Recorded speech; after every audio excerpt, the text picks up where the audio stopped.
Saudara-saudara, murid itu bagus sekali, apalagi di waktu hujan. Ada lagu waktu SD itu, hujan bukan halangan, pergi sekolah. Saya di kampung itu jalan cukup jauh, belum ada payung. Kalau hujan sapu mama bilang, gue pakai daun pisang terus pergi sekolah, karena sekolah itu penting. Baru kalau hujan besar kok buka sepatu pegang nanti sepatu basah. Kenapa harus pergi sekolah? Supaya ketemu guru, teman-teman, belajar di sekolah. Nah, karena itu Bapak Ibu, hari ini sebenarnya karena kita adalah murid-murid, jadi kelas kita hari ini sebenarnya adalah kelas onsite. Sebab sekolah zaman sekarang juga adalah sekolah online. Iya toh? Karena itu hai untuk orang-orang yang sekolah online di rumah saja. Karena dong bilang hujan jadi kita tara ke gereja. Ada live streaming jadi kita di rumah saja. Waktu hujan kita ke sekolah waktu di SD, Pak Guru bilang kamu sudah yang paling rajin, kamu yang hebat. Dan ada pelajaran-pelajaran penting waktu hujan jadi yang datang dong terdapat. Karena itu terima kasih untuk murid rajin yang meskipun hujan ini bukan jadi halangan, bisa datang hari ini dalam gereja. Dan ini artinya saudara menang, mengalahkan keinginan daging yang bilang hujan jadi kok di rumah saja, keinginan daging yang bilang ada live streaming jadi di rumah saja. Masih baik kalau di rumah ikut ibadah serius seperti yang ada ikut ibadah ini, atau jangan sambil makan terus dengar khotbah yang ada live streaming, atau tidur-tidur baru berdoa, atau pegang HP ke WC sambil duduk di pot dan dengar khotbah. Maka sebenarnya itu murid yang banyak alasan dan murid yang nanti rugi terdapat hadiah. Karena itu bagi mereka yang selalu datang ke persekutuan rohani, apapun itu jenis persekutuannya, mau KKRK, mau ibadah di KSPK, ibadah unsurkah, ibadah keluarga, orang yang pergi ke satu persekutuan rohani adalah orang yang mengalahkan dagingnya. Karena Yesus bilang apa? Roh itu apa? Memang penurut, tapi daging itu Yesus bicara kata-kata ini di minggu sengsara. Waktu dia berdoa di Taman Getsemani. Karena Yesus bawa Petrus, Yohanes, Andreas ikut dia berdoa, lalu dong tidur. Terus Tuhan Yesus bilang, kamu tidak bisa 1 jam saja jaga-jaga dengan saya. Sebentar lagi anak manusia ini akan ditangkap. Tapi Yesus terus bilang roh memang penurut, tapi daging tara penurut, daging kalah. Karena itu Bapak Ibu, untuk setiap orang yang boleh datang hari ini, bilang terima kasih sudah datang.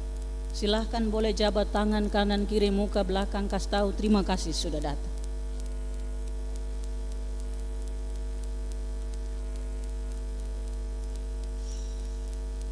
Iya. Dalam semangat sukacita terima kasih sudah datang, jangan mengantuk ya. Murid-murid yang baik harus memberi perhatian. Karena biasa-biasanya saya selalu bilang, kalau pendeta khotbah ada orang setuju tanpa mengerti, apalagi dingin. Setuju tanpa mengerti, Bapak Ibu tahu? Ya, itu sudah kopeng-kopeng, mengantuk. Terang mengerti tapi setuju saja. Jangan begitu Mari kita belajar bersama. Jika Tuhan telah memenangkan kita dalam kekuatan rohnya, membawa tubuh jasmani kita ada di dalam gereja ini, jangan kalah dan jangan pulang dengan kosong. Supaya kau pulang terakosong dari gereja ini, tapi pulang membawa berkas isi kebenaran, mulai dari tadi masuk di pintu gereja sampai pulang dalam satu kesatuan. Nah, saudara-saudara kekasih di dalam Tuhan, saya coba untuk menemukan apa sesungguhnya pelajaran-pelajaran penting dalam proses persiapan Tuhan Yesus di masa sengsara yang nanti akan melewati jalan-jalan Via Dolorosa, dimulai dengan malam Kamis bersama dengan para murid di perayaan Paskah dan perayaan roti tidak beragi di hari pertama dalam 7 masa perayaan itu. Jadi ini hari pertama mereka ada. Saya menemukan ada 5 pelajaran penting yang kita bisa pakai untuk menjalani proses belajar kita bersama dengan Sang Guru Agung kita, Yesus Kristus, dan kita adalah muridnya. Dalam cerita ini diceritakan tentang Yesus dan murid-murid yang pergi ke kota untuk perayaan Paskah dan perayaan roti tak beragi. Ini 2 perayaan yang digabungkan jadi satu.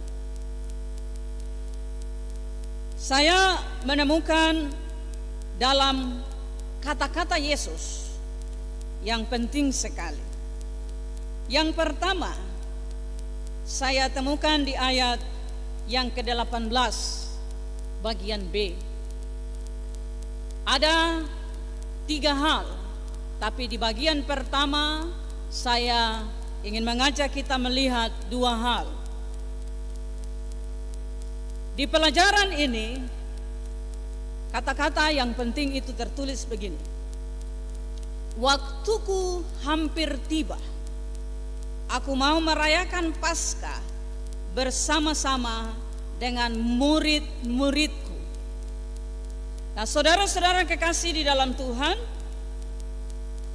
pelajaran penting dalam kalimat ini yang pertama adalah pengajaran dan penguatan tentang status Yesus sebagai Mesias atau Juru Selamat. Mengapa Yesus berulang-ulang bicara tentang anak manusia? Pasal 26 seluruhnya itu cerita tentang masa di mana Yesus akan pergi ke Taman Getsemani sampai dengan ditangkap. Seluruhnya kalau Bapak Ibu baca. Nah, di ayat 2 dari pasal 26 itu Yesus sekali lagi bicara bahwa waktunya akan tiba, anak manusia akan diserahkan. Nah, Bapak Ibu ingat khotbah kita minggu lalu, ketika Yesus dimuliakan di atas gunung, Petrus, Yohanes, Yakobus, mereka itu mempersoalkan kenapa Elia yang datang lebih dulu. Lalu Yesus bilang, memang Elia akan datang dan anak manusia akan melewati proses sesuai yang tertulis. Lalu Bapak Ibu perhatikan di perikop selanjutnya tentang pembasuhan kaki Yesus oleh seorang perempuan itu. Yesus diurapi. Waktu murid-murid melihat, wah, perempuan ini dia kasih habis minyak mahal ini. Apalagi dia pakai dia punya rambut, pakai lap-lap Yesus punya kaki. Terus murid-murid itu marah sama perempuan ini, dong bilang, hei, kok ini hanya pemborosan saja. Apalagi perempuan ini perempuan yang dong tahu, perempuan yang dong bilang perempuan tara baik. Lalu Yesus bilang apa? Jangan menghalang-halanginya di ayat 12 dari pasal 26. Karena apa yang dilakukannya itu mempersiapkan penguburanku. Nah, jadi Bapak Ibu, Tuhan Yesus punya murid-murid ini, kita tahu bahkan sampai Yesus mati, mereka itu masih perlu kekuatan, masih perlu terus harus diajar tentang siapa itu Yesus, Meskipun mereka sudah 3 tahun hidup sama-sama dengan Yesus, lihat mujizat yang Yesus kerjakan, alami semua kekuatan Yesus, tapi Yesus tahu bahwa mereka ini masih harus terus dikasih ingat. Mereka masih harus terus belajar tentang Yesus itu siapa. Nah, kalau murid-murid yang lihat Yesus muka dengan muka, bisa bicara dengan Yesus, ketemu Yesus, itu saja masih harus terus dikasih pelajaran sebagai murid.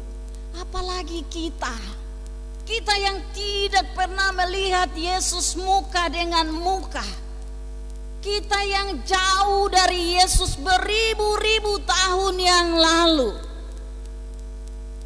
Tapi banyak orang Kristen hari ini seperti puas, bilang saya sudah tahu Yesus. Ada yang bilang, stop ajar-ajar saya sudah.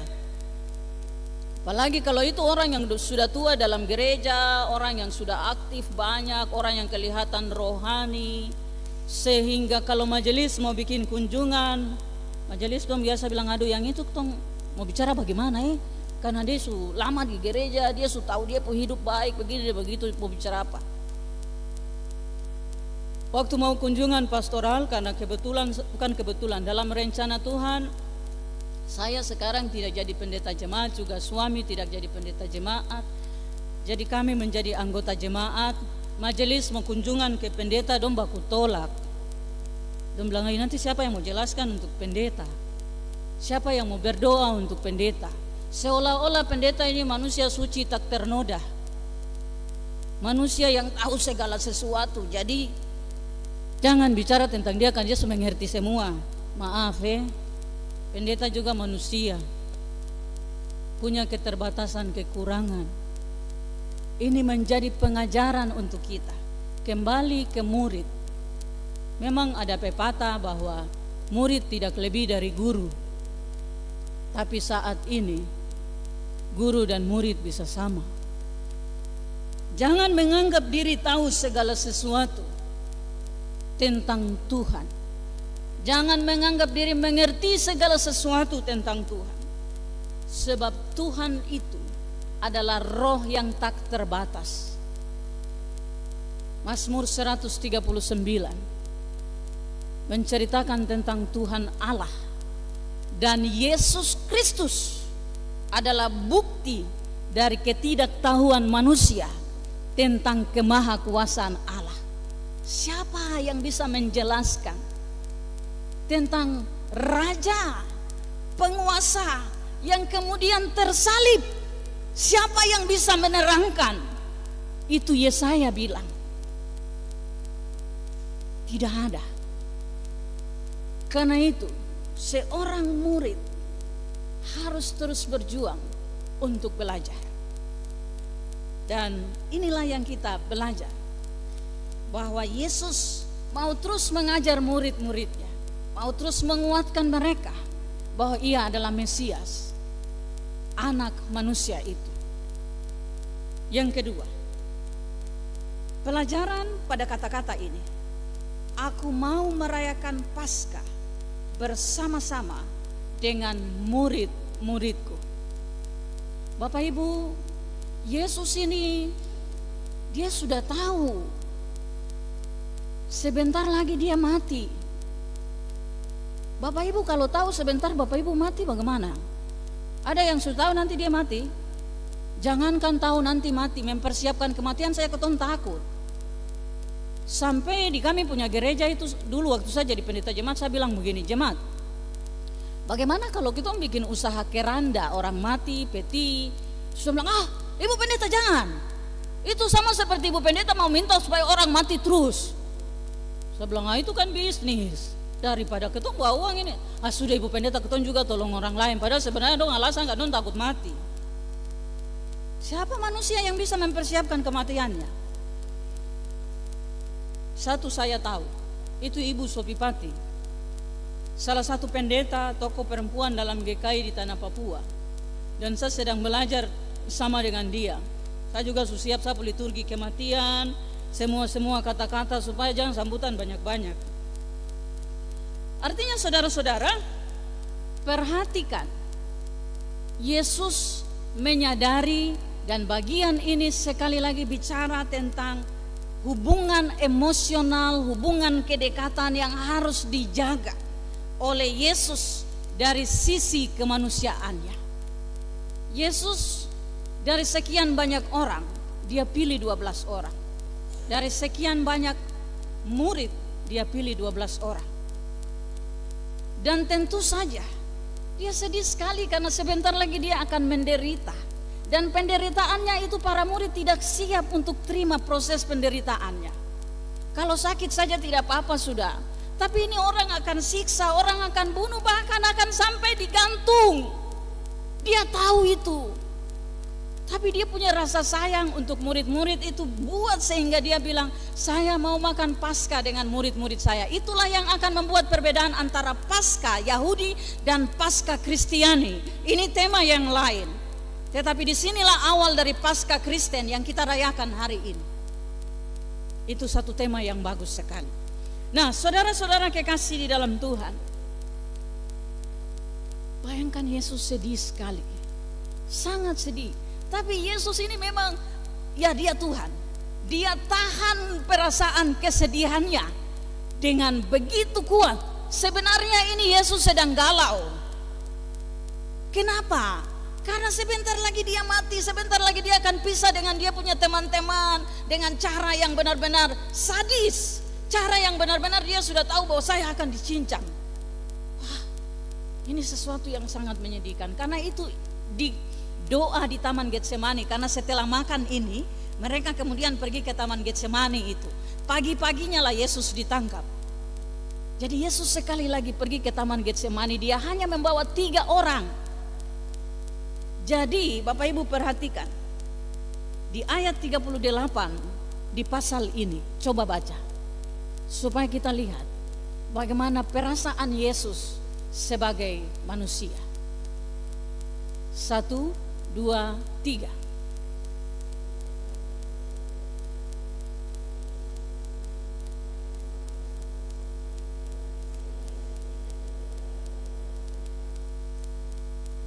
Dan dia bilang, saya sedih sekali, seperti saya mau mati. Padahal memang sebentar lagi dia akan mati. Karena itu dia bilang, kamu tinggal di sini dengan saya. Saya bayangkan orang-orang yang kita sayang, waktu dia sakit saja dia tidak mau jauh dari kita. Ya tuh. Dia bilang, mari kau dekat dengan saya. Kau ada sama-sama dengan saya. Atau kita juga orang yang kita sayang. Kalau mereka sakit kita pasti susah sekali. Itu saja baru sakit. Tapi Yesus sebentar lagi mati. Nah saudara-saudara, di masa perayaan Kristus berulang kali selama saudara menjadi orang Kristen, pernahkah saudara membayangkan atau mencoba merasakan kesakitan dan penderitaan Kristus sebagai sahabatmu setidaknya? Karena Yesus dalam Injil Yohanes pasal 15 tidak menyebut kamu lagi hamba, tetapi sahabat. Hanya seorang sahabat yang mau memberikan nyawanya bagi sahabat-sahabatnya. Tapi itu sahabat Yesus. Hari ini ada sahabat yang sahabat waktu enak, waktu tarasena, waktu tara enak bisa jadi sahabit. Bapak Ibu tahu sahabit? Sabit itu parang sabit, dia bisa potong. Nah saudara-saudara kekasih di dalam Tuhan, seorang murid dikasihi oleh gurunya. Saya percaya murid yang mencintai gurunya menjadi murid yang selalu dikenang. Ada 2 cara, murid yang paling pintar, murid yang paling rajin, murid yang paling taat dengan murid yang paling nakal. Pasti guru bilang, oh kok dulu tuh yang pemalas sekolah itu kan, bagus juga begitu. Atau oh ya kok dulu tuh yang begini begitu. Saudara-saudara yang Tuhan kasih, ini maksud dari kata-kata Yesus. Di masa penderitaannya, ia tetap menjaga kedekatan, menjaga hubungan emosi, menjaga hubungan batin dengan murid-muridnya. Menjaga hubungan batin itu bukan hal yang mudah. menjaga hubungan, perasaan, emosi bukan hal yang mudah. Apalagi dalam situasi kalut. Yesus tahu situasi kekalutan itu. Dia ada di sana, tapi dia jaga ini dengan baik. Apa yang mau kita belajar di bagian ini? Betapa berharganya hubungan kemanusiaan Tuhan dengan murid-muridnya. Maka jika kita boleh ada di setiap pengalaman hidup kita, itu karena kita berharga. Dan kita percaya bahwa bukan hanya dalam kematiannya Yesus menjaga itu, tapi di hubungan sosial kemanusiaan Yesus mau itu terjaga dan terpelihara. Itu yang kita terima sebagai pelajaran di bagian yang pertama. Yang kedua, di ayat 21 kita temukan kata-kata Yesus. Mari kita lihat. Yesus berkata, "Aku berkata kepadamu, sesungguhnya seorang di antara kamu akan menyerahkan aku." Murid-murid ini, Yesus kasih tahu salah satu orang di antara kamu yang akan menyerahkan aku. Yesus tidak sebut nama. Yesus kasih tahu begitu saja. Lihat percakapan selanjutnya dari mereka. Masing-masing bilang, "Sayakah Tuhan?" Tapi Yudas nanti di bagian terakhir dia bilang, "Bukan aku, Rabi," di ayat 25. Apa yang mau kita pelajari di kata-kata Yesus ini? Saya menemukan ada 3 hal. Yang pertama, di sini sekali lagi Yesus Maha tahu. Dia tahu sampai ke kedalaman hati setiap manusia. Yesus tahu segala rencana dan rancangan. Dan saya ingin mengajak kita secara lebih khusus melihat apa yang Yesus tahu di sini tentang Yudas. Yesus tahu rencana jahat Yudas. Sebelum mulut bicara, sebelum otak berpikir, sebelum hati merasa, semuanya Yesus sudah tahu. Yesus sudah tahu sesuatu yang terjadi sebelum, bahkan yang akan terjadi nanti. Dalam percakapan Yesus dengan seorang perempuan Samaria di sumur Yakub dalam Injil Yohanes pasal yang keempat, Yesus bilang untuk dia, "Kau pergi panggil kau punya suami." Terus dia bilang, "Saya tidak ada suami." Yesus bilang, "Iya memang benar, karena yang kau tinggal lendorang itu bukan kau punya suami." Jadi Yesus tahu sesuatu yang sudah terjadi sebelumnya. Perempuan itu dia kembali ke kota, terus dia bilang, "Orang yang tadi di sana itu dia kasih tahu saya semua yang saya sudah bikin sebelumnya. Mungkin dia itu Tuhan kah?" Lalu orang-orang semua pergi. Dong pergi, terus dong percaya. Lalu dong bilang sama perempuan itu, "Tong percaya bukan karena yang kau bilang, tapi kan tong lihat sendiri." Jadi Yesus Maha tahu. Nah, saudara-saudara yang Tuhan Yesus Kristus kasih, kalau saudara ada bikin rencana sekarang, Yesus tahu rencana itu. Kalau itu rencana untuk usaha, rencana untuk bisnis, rencana untuk hidup, itulah yang dikatakan oleh Yakobus. Jangan karena kehebatan kita, tapi baiklah katakan, "Jika Tuhan menghendaki, aku akan melakukan ini dan itu." Karena siapa tahu gagal, siapa tahu tidak berhasil, siapa tahu tidak sampai. Supaya kita dikuatkan oleh kekuatan dalam pengetahuan yang kita percaya Yesus tahu. Tidak ada yang bisa protes Tuhan Yesus telah tahu toh. Anak kecil yang dia sudah lapar sekali, pulang sekolah tidak ada makanan, terus dia buka penudung begini, daun pepaya saja yang tinggal. Saya bayangkan kalau itu daun pepaya berarti ini orang biak. Minta maaf kalau ada orang-orang biak di sini yang biasa suka makan daun pepaya. Terus dia bilang, "Mama, ini saja kah?" Terus mama bilang, "Iya itu, makan sudah." Dia bilang begini, "Kenapa ini saja?" Saya bilang, "Ya bersyukur, sudah itu berkat." Dia kata-kata apa?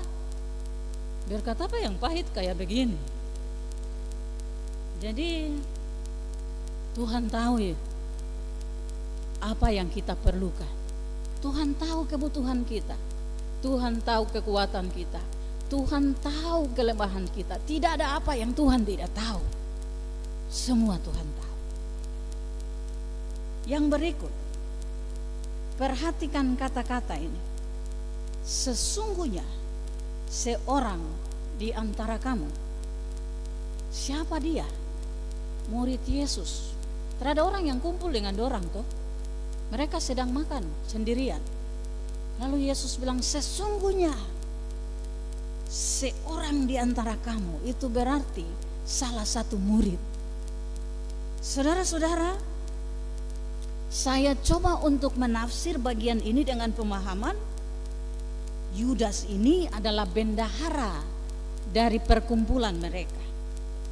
Dalam penjelasan tafsiran tertentu, Yudas sebenarnya bukan orang dari Yerusalem. Dia bukan orang asli Ibrani. Dia orang dari negeri atau kampung seberang yang tumbuh besar di Yerusalem, kemudian menjadi bagian dalam gereja, dalam persekutuan, dan ikut Yesus. Nah, Yudas ini adalah orang terdekat Yesus. Dan ini saya bilang Oda, bukan orang dengan HIV. Kan Oda itu orang dengan HIV. Ini orang dalam. Yudas ini orang dalam. Dia ada di lingkungan dekat Yesus. Dia adalah orang yang ada di sekeliling Yesus. Tapi bisa tuh, dia pikir yang terbaik ini. Bisa Itu kan kata-kata kita. Kalau ada majelis baku bakalai, harap di sini tidak ada Harap di jemaat ini tidak ada. Atau ada pengurus unsur yang hebat, terus tiba-tiba dia kelakuan macam orang lihat, bisa nanti di unsur itu mama andalan, tapi kelakuan bisa jahat begitu juga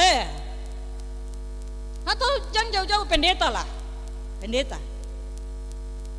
Jemaat bilang bisa pendeta kelakuan bisa kayak begitu juga Ya begitulah.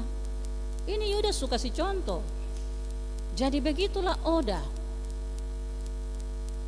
Biasa ketemu perjamuan selesai, majelis yang biasa datang terlambat nih, Tong bilang majelis 1 jam sebelum perjamuan datang. Yang disiplin datang betul 1 jam. Tapi ada yang bukan 30 menit. Ini tinggal 15 menit lonceng bunyi baru muncul. Terus dong teman-teman bisik-bisik ya biasa, Oda apa? Orang dalam. Dong anggap dong orang dalam jadi. Orang dalam apa? Orang dalam yang dekat dengan pendeta, jangan pendeta tarang maradona. Di sini terada Tidak ada. Tapi ini di jemaat-jemaat yang saya pernah jadi pendeta. Sama juga. Siapa orang dalam? Murid-murid semua itu orang dalam. Kita semua ini orang dalam. Iya toh? Tidak ada orang luar yang masuk gereja ini kan?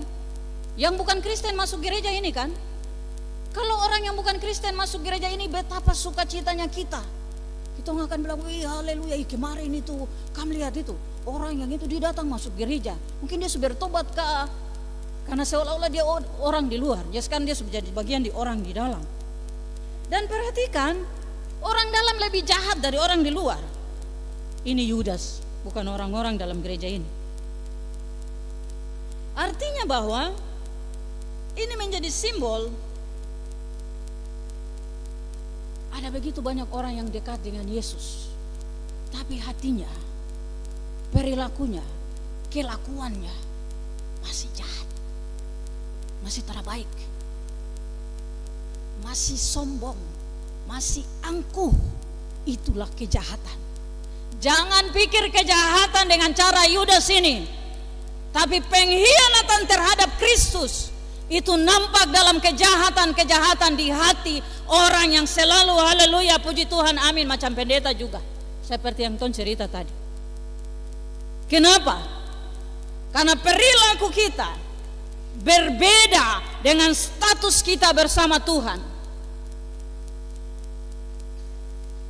Orang yang kelihatan sangat spiritual bisa juga punya rancangan kejahatan terhadap orang lain, pikiran jahat terhadap orang lain. Saya kenal suami istri yang di dalam jemaat itu sangat baik, menjadi contoh yang baik sekali. Tapi kemudian apa yang terjadi di antara mereka itu hanya wayang saja. Kenapa? Karena masing-masing punya hal-hal jahat di hati dari satu terhadap yang lain. Kita juga bisa menemukan dalam jemaat ada banyak sekali perilaku karakter, rancangan-rancangan jahat, gosip, cerita-cerita yang tidak benar, menceritakan kekurangan sahabat-sahabatnya, menertawakan kelemahan sahabat-sahabatnya. Terus langsung bilang, kau lihat dia, dia itu begini dan begitu. Itulah orang-orang dekat Yesus, sekeliling Yesus. Saudara-saudara yang Tuhan kasihi, jangan bangga dengan status kedekatan bersama Yesus, dengan Yesus, jika masih ada tindakan pengkhianatan di dalam diri dan hidup kita terhadap sesama kita. Karena sesama kita adalah representasi wujud Tuhan yang hidup bersama kita. Yang ketiga, dari bagian kedua, apa motivasi bekerja bersama Yesus atau bekerja untuk Yesus? Yudas ini, dia tanya sama ahli-ahli Farisi, orang Saduki, dong yang rencana mau bunuh Yesus tuh. Di ayat 15 dari pasal 26. Coba Bapak Ibu baca.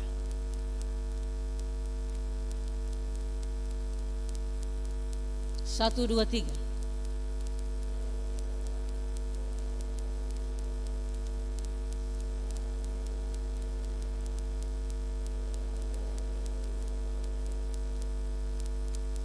Dia tanya, apa yang nanti kamu kasih untuk saya? Apa yang saya akan dapat kalau kerja dengan Yesus? Apa yang saya akan dapat kalau melakukan apa yang Tuhan mau? Memang dalam gereja GKI banyak orang senang kerja untuk Yesus kalau secara fisik. Misalnya kalau kita ada bikin pembangunan, bikin kegiatan, semua orang senang datang, semua orang senang kasih. Tapi kalau kegiatan-kegiatan yang berhubungan dengan rohani, mungkin ketumpu jari 10 ini lebih banyak dari orang yang kemudian ikut serta. Macam contoh waktu pemilihan majelis pendeta yang lama dong kunjungi panitia sampai capek-capek. Karena orang banyak yang bilang, jangan saya, aduh nanti saja, aduh sama si begini. Karena itu Bapak Ibu majelis hari ini, saudara yang telah bekerja dalam pekerjaan ini, bilang pada Tuhan, terima kasih Tuhan memilih saya. Sehingga apakah saudara akan taat atau tidak melakukan pekerjaan ini, kita akan lihat di bagian berikut. Apa motivasi kita untuk menjadi murid Yesus? Itu penting. Jelas kita harus cek kembali. Kita menjadi setia kepada Yesus untuk apa? Supaya Yesus menjawab keinginan kita, supaya Yesus menjawab permohonan kita, supaya kita mencapai apa yang kita mau. Saya belajar 2 hal. Ada orang yang bilang untuk saya, Ibu Pendeta, saya mau puasa Kenapa mau puasa? Karena sapu suami selingkuh, supaya nanti dia balik ke saya. Oke, lakukan. Tapi apakah itu jaminan? Perhatikan dalam hubungan kalian.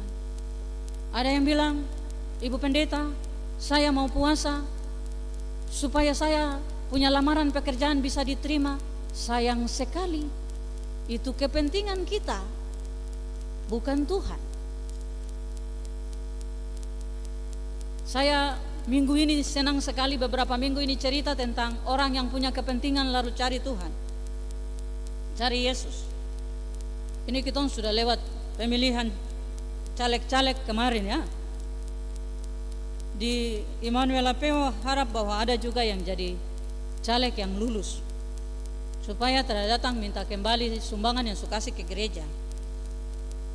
Karena di GKI ini ada yang kasih sumbangan waktu mau jadi caleg, supaya didoakan sehingga berhasil.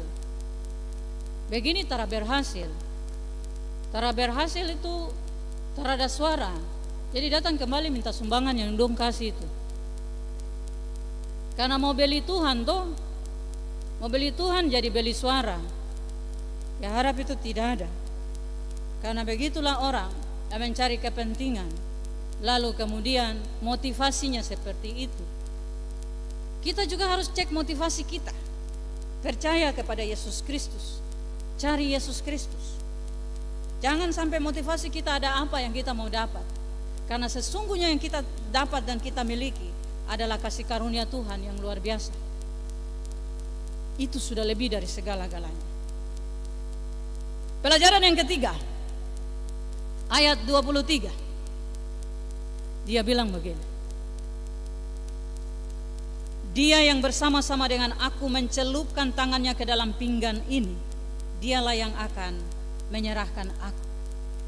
Ini mirip dengan yang tadi, orang dalam. Tapi saya beri perikop atau pelajaran, hati-hati dengan orang dekat. Jangan terlalu percaya dengan orang terpercaya. Jangan terlalu percaya dengan orang terpercaya. Bapak Ibu, manusia bisa berubah kapan saja. Bisa. Yang dong bilang besti juga hati-hati. Karena besti itu kan besti, itu aja lama-lama dia karat juga. Dia berubah. Hati-hati dengan bagian ini. Yesus bilang, orang yang kasih masuk dia putangan ke dalam sapunya tempat minum, dia nanti yang serahkan aku. Kenapa? Karena hanya orang dekat. Tapi mereka semua itu orang dekat dengan Yesus. Dan bagian ini mengajarkan kita supaya kita hanya penuh percaya dan taruh harap serta percaya kita kepada Tuhan. Tidak apa-apa percaya saudara, percaya sahabat. Tapi mungkin satu waktu kita akan kecewa. Mungkin satu waktu kita akan marah karena kita dikhianati, tidak terpenuhi apa yang kita harap, apa yang kita taruh, bahkan mungkin rahasia kita tidak dijaga. Jangan terlalu percaya di dunia ini pada manusia, tapi taruhlah kepercayaan kita kepada Allah di dalam Yesus Kristus. Dan yang keempat, ini bagian yang hebat sekali. Yesus berkata pada ayat 24, Anak manusia memang akan pergi sesuai dengan yang ada tertulis tentang dia. Akan tetapi celakalah orang yang olehnya anak manusia itu diserahkan. Adalah lebih baik bagi orang itu sekiranya ia tidak dilahirkan.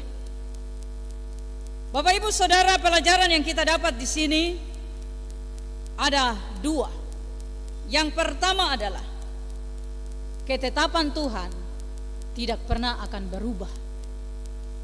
Tuhan telah menetapkan sesuatu sejak kita masih ada di dalam kandungan ibu kita. Itu terdapat di dalam kitab Yeremia pasal 1 ayat yang kelima. Tuhan Allah bilang, sebelum aku membentuk engkau dalam rahim ibumu, aku telah mengenal engkau. Sebelum engkau keluar, aku telah menguduskan dan menetapkan engkau.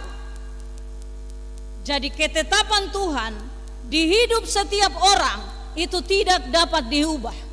Bapak Ibu, saya percaya bahwa hari ini saya menjadi seorang pendeta itu bukan sebuah kebetulan, tapi Tuhan sudah tetapkan itu. Bapak Ibu majelis, hari ini menjadi majelis, Tuhan sudah tetapkan itu. Saudara menjadi istri, suami, bagi siapa pasanganmu, Tuhan sudah menetapkan itu. Mungkin ada yang bilang, ya Tuhan sudah tetapkan, kenapa Tuhan tetapkan dengan laki-laki yang bikin ganas terus ini? Atau Tuhan tetapkan dengan istri yang bikin saya macam tak bisa bernapas ini? Carilah hikmat untuk menentukan bahwa itulah ketetapan Tuhan. Dalam situasi dan status keadaan apapun kita, sebagai murid, anak Tuhan, Tuhan telah menetapkan situasi kita. Jangan marah, jangan sedih, jangan kecewa, tapi temukanlah apa ketetapan Tuhan dalam situasi saudara hari ini. Itulah yang dialami dan dilewati oleh Yesus. Karena apa? Karena sampai disalibkan tidak ada yang bisa merubah itu. Sehingga dalam doa Yesus di Taman Getsemani, dia menangis sedih dan bilang, ya Bapakku, jikalau sekiranya mungkin cawan ini lalu, tapi jangan seperti yang saya mau, melainkan seperti apa yang kau mau. Karena itu ketetapan Tuhan. Kalau Bapak Ibu percaya bahwa Bapak Ibu mengasihi dan mencintai Tuhan, syukurilah ketetapan Tuhan atas dirimu hari ini. Dan mintalah hikmat Tuhan untuk memahami apa maksud Tuhan dengan keadaanmu saat ini, seperti Yesus. Dan yang terakhir, dalam kehendak bebas Tuhan, Dia kasih pilihan. Dia sudah nasihati Yudas, tapi Yudas tidak hiraukan nasihat itu. Karena itu dia bilang, celakalah orang yang olehnya anak manusia itu diserahkan. Karena Yudas memilih bersekongkol. Maka Bapak Ibu, di dunia ini saudara diberi pilihan bebas, mempunyai kehendak bebas. Karena Yudas sesungguhnya bisa memutuskan untuk tidak ikut serta. Ada manusia jahat lain bisa. Yudas, kau itu murid Yesus, kenapa kau pilih lakukan kejahatan ini? Karena Yudas punya kehendak bebas. Yesus berulang kali mengajar dan bicara, tapi dia tetap pada pendiriannya, cari apa yang dia mau. Meskipun akhirnya dia menyesal, gantung diri dan mati. Tapi kasihan, sudah terlambat. Itulah kata-kata menyesal kemudian terada artinya. Di dunia ini ada pilihan baik, buruk. Keadaan apapun saudara, kembali ke bagian yang kedua, saudara yang memilih memahaminya secara baik dari Tuhan atau memahaminya dengan caramu sendiri. Itu kehendak bebas yang diberikan oleh Allah. Dan yang paling terakhir menjadi refleksi penting. Kembali ke ayat 18. Ada kata di tengah ketika Yesus menyuruh Petrus dan Yohanes pergi untuk cari rumah di kota. Ada kata di tengah, yaitu Guru mau makan Paskah di rumahmu. Di rumahmu, Guru akan mengadakan Paskah dengan murid-muridnya. Katakan kepadanya. Bapak Ibu Saudara, Bapak Ibu sudah siap rumahkah untuk Yesus mau datang makan Paskah? Karena kita adalah murid Yesus. Memang di dalam Injil Markus tidak disebutkan namanya, disebut si anu. Lukas dan Markus, di Matius disebut si anu, Lukas dan Markus menjelaskan kalau kamu masuk ke kota, kamu akan ketemu satu orang yang bawa kendi berisi air. Ikut dia dan tanya sama dia, di mana ruangan untuk guru dan murid-muridnya. Guru mau makan Paskah di kau punya rumah. Itu artinya dia juga adalah salah satu orang terdekat Yesus di kota di mana Yesus biasa datang, di Yerusalem itu. Saudara, hari ini Kita ada di minggu yang kelima di perayaan Paskah, perayaan sengsara Kristus. Dan kalau Yesus datang, suruh majelis pergi kasih tahu ke Bapak Ibu, Yesus mau datang bikin Paskah, makan Paskah di kampungnya rumah. Kira-kira Bapak Ibu bagaimana? Senangkah? Atau pasti mau siap makanan apa saja ya? Mulai dari B2, B3, pokoknya bilang tanya Yesus mau makan apa, supaya kita siapkan. Mari kita jangan hanya melewati masa ini dengan sia-sia, tapi undanglah Yesus seperti Yesus mau datang masuk ke rumah orang yang ia kenal itu. Ia juga sedang mau datang ke rumah kita. Tuhan Yesus Kristus memberkati kita. Amin.